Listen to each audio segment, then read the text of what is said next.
Sinundan ni Kenji ng tingin ang malalaki at nagmamadaling mga hakbang na mag-iina, papalayo sa kanila ng kanyang caregiver. Bit-bit na ni Britney sa kanyang isang kamay ang isang braso ni Noah at karga naman ito si Andrea. Habang lumalayo ang distansya nilang mag-iina sa kanya, ay nanatiling hawak pa rin ni Kenji ang ice cream na una niyang regalong natanggap mula sa kanyang anak. Hindi sa pagiging OA. Gusto niyang i-preserve ang apa ng hawak niyang ice cream upang palaging maalala ang tagpong iyon na nangyari pagkatapos ng mahabang taon. Kaso baka mawirduhan ang mga makakakita kung kaya naman tinuluyan na niyang kainin yon kahit na para siyang timang na biglang naging emotional at maiiyak na habang nakatingin pa rin sa direksyong pinuntahan ni na Britney. Nakaburo pa rin doon ang mga mata niya. Marahil ay dahil umaasa siyang magkakahimala na bigla silang babalik para puntahan siya. Mukhang busy siya. Sambit ni Kenji at binalingan ng kasama. Tiningala niya na ang caregiver na nasa kanyang likuran pa rin at nakahawak sa handle ng wheelchair. Pinapanood ang mga kaganapan. Umuwi na rin tayo. Nais niya sanang kausapin si Britney kanina kung kaya naman palapit siya dito kaso inaasahan niyang imposibleng mangyari yon. At pagbigyan siya nito, nakipagsapalaran pa rin siya kahit na alam niyang napakalabo noong mangyari. Sinaktan niya ito tapos aasawa siyang maging mabuting tao pa rin ang trato nito sa kanya. Napaka-imposible noon. Sige po sir. Nakapamewang napabalik-balik ang lakad ni Britney habang stress na stress ang itsura. Nasa loob na sila ng hotel room pero pakiramdam niya hindi pa rin sila safe ng mga bata. Nasa kaliwang tenga niya ang cellphone. Ilang beses niya nang tinawagan si Maki, ngunit ring lang ng ring iyon. Gusto niyang sabihin ditong mga nangyari. Gusto niyang isumbong at hinganto ng opinyon kung anong dapat niyang gawin. Kung itutuloy pa ba ang kanyang plano o babalik na sila ng Malaysia. Paano naman yung nilalakad niyang pagkuha ng Senomar? Paano sila ikakasal kung babalik siya ng bansa na hindi yun dala? Masasayang lang ang lakad at pag-uwi niya. Sa kalagayan naman ng dati niyang asawa, mukha namang wala sa itsura niya ang manggugulo. Pero ayaw pa rin niyang maging kampante. Sagutin mo naman Maki. Bulalas niyang nagulo na ang buhok. Walang imik na pinagmamasdan lang siya ni naman ng Elsa at Tina na mabalisa doon. Hindi pa rin kasi nila alam kung anong problema ng amo. Hindi nito sinabi sa kanila na ang lalaki naka-wheelchair ay ang dati niyang asawa. Madam Britney, ano po bang problema? Nag-aalala na po kami sa iyo. May problema po ba? Si Manang Elsa na hindi na nakatiis na magtanong. Ibang-iba kasi ang aura ni Britney. Para itong hihimatayin na sa sobrang pagkabalisa niya ngayon.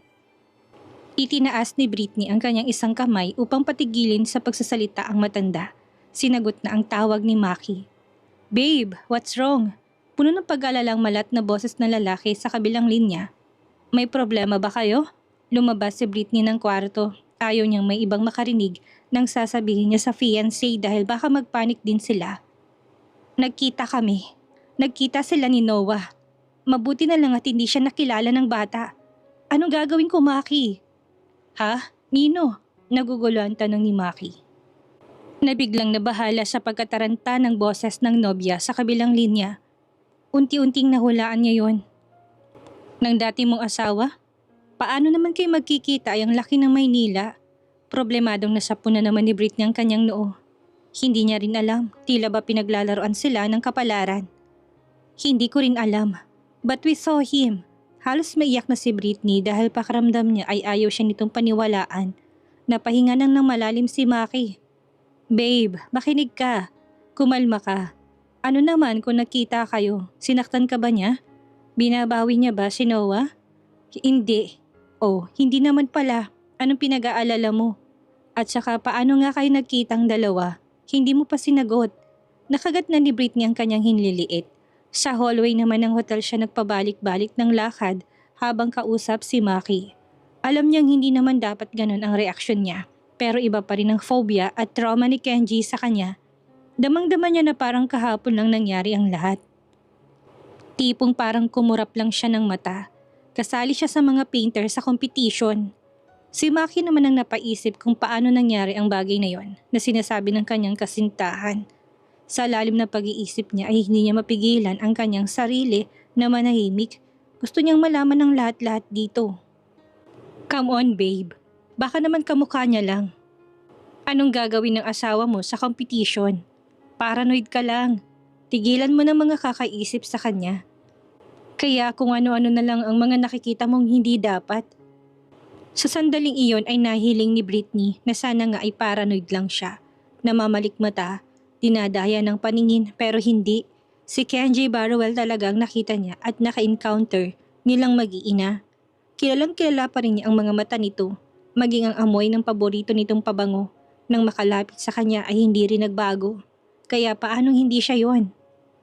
Nagbago man ang itsura nito, naging lumpo at hindi nagpapagupit at nag-aahit. Batid niya ang dating asawa yon, ang walang awang Kenji Barrowell. No Maki, siya talaga yon. Gate pa rin ni Britney dahil gusto niyang paniwalaan siya ni Maki. Kaya nga siya palaging honest dito, dahil ayaw niyang dumating sa punto na pag-awayan nila ang nakaraan niya. Fine, sige. Medyo nainis ng wika ni Maki dahil dumagdag na naman iyon sa panibagong isipin niya. May lagnat ang twins niya na sa sobrang taas ay sinugod sa ospital at may problema pa ang kumpanya. Sinabayan pa yon ng panay ang panik ng nobya sa Pilipinas. Hindi niya na alam kung alin pang uunahin niya. Pero bakit ka nagpapanik? Uulitin ko, may ginawa ba siya sa'yo? Kung wala naman, hayaan mo na lang siya. Una sa lahat, hindi ba divorced na kayo? Anong gusto mong mangyari? Bumalik dito nang hindi natatapos ang pinunta mo dyan? Joanna naman, nariyan ka na. Tapusin mo na. Gawin mo na para wala na tayong isipin pa at mabawasan ang mga alalahanin natin. Huwag kang pabigla-bigla na naman ang desisyon. Alam kong sasabihin mo na babalik na kayo dito. Makisama ka naman sa akin, oh. Puro problema na lang ang mga iniisip ko. Tulungan mo naman akong pagaanin ang lahat. Napapagod na rin naman ako, okay? Mahabang litanya ni Maki na ikinaawang ng labi ni Britney na tila napindot niya ang anger button nito. Napasinghap si Britney sa kanyang narinig at maya-maya pa ay napahawak na ito sa kanyang dibdib. Dinamdam niya ang biglaang pag-iiba ng tono ni Maki gayong nagsasabi lang naman siya ng kanyang saloobin na kinasanayan na rin niya. Mula nang maging karelasyon ito ay natuto na siyang dumepende sa lalaki. Kung sa dating asawa'y tau-tauhan siya, kay Maki ay iba. Palagi siya itong pinapakinggan at top priority pa. Hinimay niya ang mga binitawang salita ng kanyang nobyong si Maki na tagos sa tagos sa kanyang puso. Sa loob ng taong may relasyon sila ay ngayon lang siya nito pinagtaasan ng boses. O ngayon lamang niya ito nagpagalitan ng maluba. Naiiyak na siya, parang pinipiga ng puso niya. Hindi sa pagiging madrama, sinanay kasi siya ni Maki sa malawak na pangunawa mula noon. Maki, hindi ko naman intensyon na. Stay there, Britney. Marinang boses itong nakakinita niyang masama ng timpla ng muka. Gawin mo na pagkasunduan natin gawin mo dyan. Kukuha ka ng Senomar. Saka mo na ako tawagan kapag tapos mo na. Pinati nitong tawag na lalo pang nagpasama ng kalooban ni Britney. Hindi niya matanggap na ganitong magiging reaksyon ng nobyo gayong sinasabi lang naman niya ang problema niya. Pakiramdam niya hindi na siya o sila ang top priority na lalaki. Ilang minuto pa siyang namalagi sa hallway. Matamang nag-iisip ng dapat niyang gawin. Lumipas ang ilang segundo bago siya muling pumasok ng silid kung nasaan ang mga anak niya. Kalmado na siya noon. Kung ayaw nitong makadagdag siya sa problema, diwag. Hinding-hindi niya kakausapin ng nobyo kung ayaw. Manigas siya sa kakahanap sa kanila. Masama ang loob niya. Dapat lang maramdaman ito ang pagdaramdam niya. Oo, may problema to. At may problema din siya. Dapat naunawaan siya ng lalaki. Linggit sa kanyang kaalaman na may sakit ang dalawang anak nito. Kung kaya ganun ang mood, hindi sinabi ni Maki sa kanya para hindi siya mag-alala. Madam Britney, saan po tayo pupunta? Ang akala ko po ba ay mananatili tayo dito hanggang sa matapos mong iyong lakad? Dito rin natin hihintayin sina Sir Maki? Si Manang Elsa na nababahala na sa pagiging tahimik doon ni Britney. Nang araw na yon ay nag-check out sila sa hotel at nag-rent ng sasakyan si Britney. Siya ang may hawak na manibela. Nasa front seat si Manang Elsa habang nasa likod ng kotse ang dalawang bata at ang yayatina nila. Mahina lang ang boses ng matanda kung kaya naman silang dalawa lang halos ang nakakarinig noon. Lagpas na sila ng expressway. Tutok na tutok ang mga mata ni Britney sa kalsada. Aminin niya man o hindi, namiss niyang magmaneho sa Pilipinas. Namiss niyang maging sekretary ng dating among si Renz na kung saan-saan nakakarating. Madalas din na gawin siya nitong driver kaya marunong siya sa kalsada. At namiss niya ring maging isang malaya na kagaya noon. Magliliwaliw lang, magtatanggal ng stress. Hindi mo lalakarin yung, pwede ko yung asikasuhin pagkatapos ng isang linggo. Hindi naman tayo mapapalayas ng Pilipinas kung hindi ko yun magagawa. Gusto ko lang magkaroon ng peace of mind. Pabayaan mo na muna ako sa gusto kong gawin, Manang. Napahilot na si Manang Elsa sa kanyang sentido. Kilala niya ang amo. Hindi niya mapipigilan ito sa kanyang gusto. Kung noon ay nagagawa itong ikulong ni Kenji, ngayon ay hindi yun magagawa ni Maki. Low-key na naging rebelde. Madam Britney, alam ba ni Sir Maki na bakit kailangan pang ipaalam sa kanya? Masyado siyang busy para istorbohin. Matanda na ako para magpaalam pa. Nahulaan na ng matanda kung bakit gano'n ang inaasta ng kanyang amo. Malamang sa malamang ay may hindi pagkakaunawaan ng magnobyo. Ni minsan sa pakipagrelasyon nito kay Maki, hindi tumakto ng ganito. Palagi itong kalmado. Sa ginagawa nito ngayon, parang gusto niyang isipin na may kinalaman ang dati nitong asawa. Nag-away ba kayo ni Sir Maki? Hindi sumagot si Britney na mas dumilim ang mga mata. Hanggat maaari ay ayaw na muna niyang pag-usapan pa ang lalaki. Naiinis lang siya. Hindi siya nito kailangang bulyawan. Hindi niya kasalanan kung may problema ang nobyo. Kung alam lang din niya na ganito ang mangyayari, hindi na lang sana siya umuwi ng Pilipinas. Pinilit niya na hindi na lang tumuloy at gumawa na lang ng alibay sa pagiging judge niya. Si Maki ang pumilit sa kanya kaya bakit siya ang galit? Gusto na nga niyang i-cancel yon. Pinilit pa niya ito.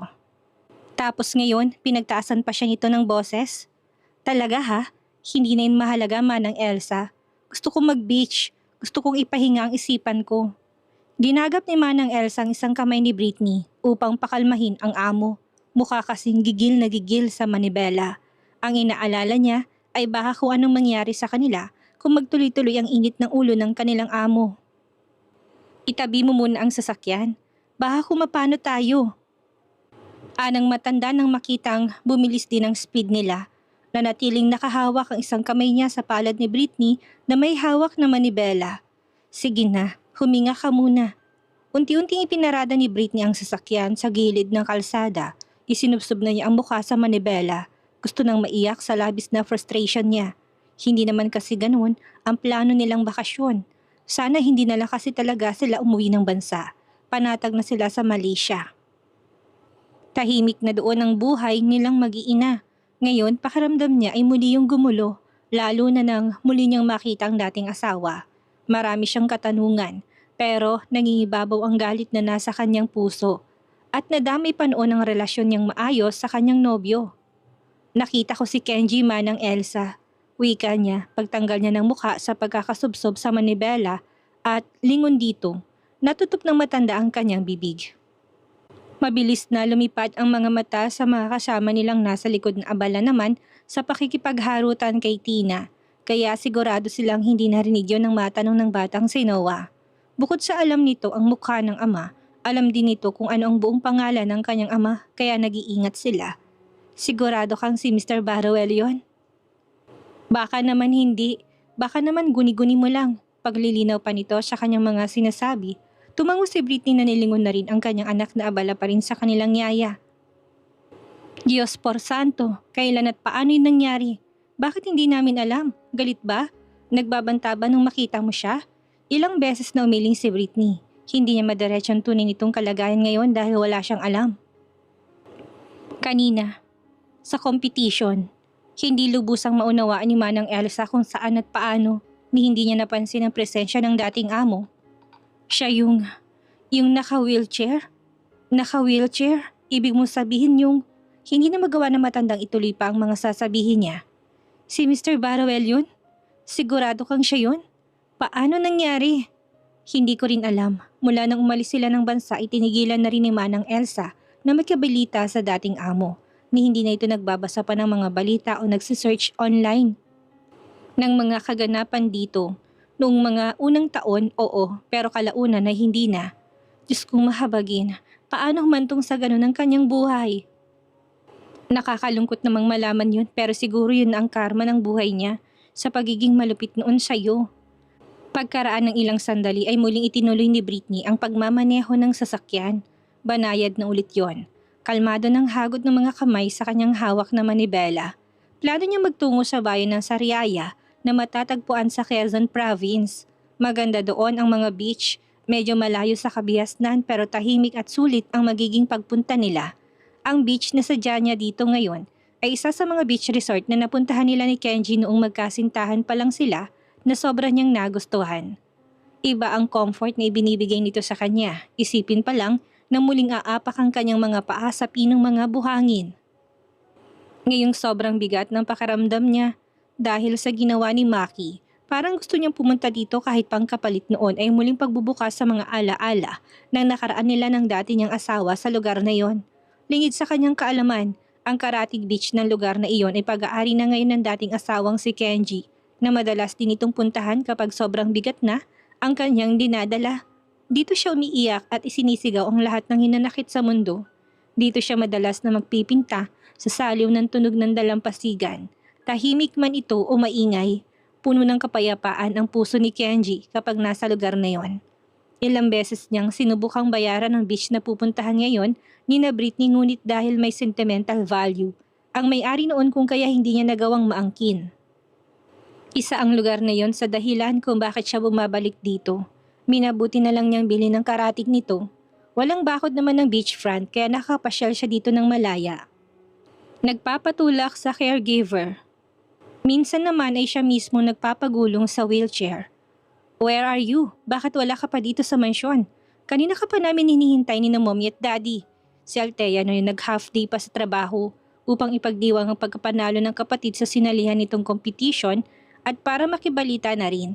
Gusto niya magkwentong kapatid ng kanyang naging experience at karanasan sa muli nilang pagkikita ng kanyang dating asawa.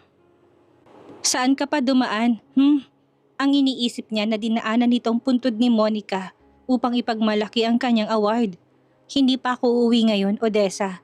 Pasensya na pero pupunta ako ng rest house. Ano? Bakit dun ka pupunta?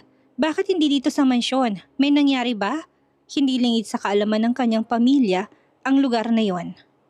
Makailang beses na rin nilang narating iyon, lalo na kung summer. Pinapasama pa nga ni na Althea at Renz ang kanilang mga anak doon upang ma-enjoy ang dagat. Kung may pagkakataon naman ay sila mismong sumasadya sa lugar na yon. Hayaan niyo na muna ako. Ilang araw lang ako dito, babalik din ako. Kasama ko naman ang caregiver ko. Hindi na siya kinulit pa ni Althea na ibinaba ng tawag. Sanay na ito sa kanya na kapag nawawala sa mansyon ay doon pumupunta. Naniniwala siyang bahagi ng therapy nito ang dagat. Sa tingin ko, dinamdam niyang muli nilang pagkikita. Siguro pabayaan na lang muna natin siya ngayon. Tumango lang ang kanilang mga magulang na agad na naunawaan ang nais na ipahiwatig ng bunso nilang anak. Nasabi na ni Althea ang lahat. Kung hindi nga napigilan si Mrs. Barroel, sana pumunta rin ito. Let's go kids! Hindi niyo makikita ang tito Kenji niyo ngayon dahil may iba siyang pinuntahan. Balik na lang tayo dito kapag nandito na siya. Wika pa ni Althea na kinuha ng atensyon ng mga anak na excited na rin sa surprise party nila sana dito. Sayang naman, si Talia na halatang dismayadong muka. May sasabihin pa naman ako kay Tito Kenji tungkol sa bago kong crush. Pinandilatan ni Althea ng mga mata ang kaisa-isang anak niyang babae. Nilingon ng kanyang asawa. Renz, saway-sawayin mo yung anak mong babae. Pinapalabas ang gigil ko. Ang bata pa may crush na. Natawa lang si Renz at ang kanyang mga magulang sa reaksyong yun ni Althea. Hindi na siya pinatulan ng mga ito. Malilintikan talaga sa akin yung si Kenji. Malamang kung ano-ano na namang itinuro sa ating anak. Pagdating sa rest house ay unang tinungo ni Kenji ay ang beachfront. Malalaki ang alon ng dagat. Delikado kung maglalangoy lalo na sa mga kagaya niyang may kapansanan. Hindi lang naman yun ang pinupunta niya doon. Madalas na doon din siya nagpipinta. Ipinangako niya sa kanyang sarili. Na oras na bumalik ang lakas ng kanyang mga binti at paa, maglalangoy siya sa dagat. Babawiin niya ang mga panahong ninakaw sa kanya ng diferensya. Kaso sa panahong iyon, hindi pa rin niya matanaw ang pag-asa. Parang ang layo noon. Yung tipong kahit alam niyang meron naman kaso'y napakalabo nito. Mr. Barwell, ipapahanda ko na po ang silid niyong gagamitin. Sige, dito lang ako, hindi ako aalis. Sa karatig na beach resort ay nakarating na rin sina Britney. Napangiti ang babae na mapagtantong walang pinagbagong lugar na yon. Hindi summer sa Pilipinas at malalaki ang gulong ng mga alon kung kaya mahirap na maglangoy. May pool naman ang beach kung kaya hindi problema ang paglalangoy ng mga anak niya. May mangilan-ngilang turistang lugar ngunit wala naman silang pakialam doon. Habang ibinababa ang mga gamit nila sa sasakyan, ni naman ng Elsa at Tina ay nakipaghabulan si Britney sa dalawang bata. Tinatangi ang malakas na hagikika na nakakabinging mga hampas ng alon sa dalampasigan. Makulimlim ang langit. Kahit mataas pang sikat ng araw ay hindi masakit sa balat ng dahil sa mga nakatakip na ulap sa pisngi ng langit. Natatandaan ni Britney na sila dati ni Kenji ang naghahabulan doon. Malinaw pa yon sa kanyang isipan. Mabilis niyang pinalis iyon sa kanyang balintataw. Matagal na yon. Dapat ko na rin kalimutan. Pasalampak na naupo si Britney paharap sa dagat na nang makita ng dalawang bata ay tuwang-tuwa sa nakakakiliting gaspang nang buhangin sa kanilang talampakan na walang sapin ay mabilis nilang tinakbo ang ina. Mommy, I love this place. Si Noah na naupo na sa kanyang isang hita. Me too, Mommy. Segunda ni Andrea na umupo na rin sa libreng hita ni Britney. Niyakap ni Britney ang mga anak habang ang mga mata niya ay nasa maingay at namumuti pa rin sa gulong na alon ng dagat. Hindi niya namalayan na gumaan ng kanyang pakiramdam, wala na nakadagdag bigat sa dibdib niya. Me too mga anak, gustong-gusto kong lugar na to. Can we stay here for a bit longer? Nilingon na niyang panganay na nakukunyapit sa kanyang leeg at ginagayang panunood sa mga along malalaki. Paanong longer, Noah? 1 month, Mommy! Malakas na humalakak si Britney. Hindi naman ignorante ang mga anak niya sa beach. Palagi nga silang nasa beach din sa Malaysia anytime na gustuhin niya pero ngayon lang humiling to nang magtagal sila. Lagi tong walang reklamo kapag aalis na sila. Hindi pwede anak, may work na naiwan ng mommy sa Malaysia. Can't we stay here? For good, Mommy? I mean, pwede ako magpaiwan. I-meet natin si... Alam na ni Britney kung saan patungong usapan nila. Malamang bubuksan na naman ito ang tungkol sa tunay na ama. Bago pa muling makapagsalita ang anak ay tumayo na siya at binitbit ng dalawa. Papasok sa loob ng uukupahin nilang silid. Kailangan niyang mai-divert ang atensyon ni Noah ngayon. Sa ibang araw na lang natin pag-usapan. Gutom na ako. Sabihan natin si Manang Elsa na magluto na. Ano kaya ang mangyayari sa gagawing pag-aliw-aliw ni Britney? Ano ang mangyayari kung muling mag-cruise ang landas nila ni Kenji? Makapag-usap na kaya sila ng masinsinan? Yan ang ating aalamin sa susunod nating kabanata.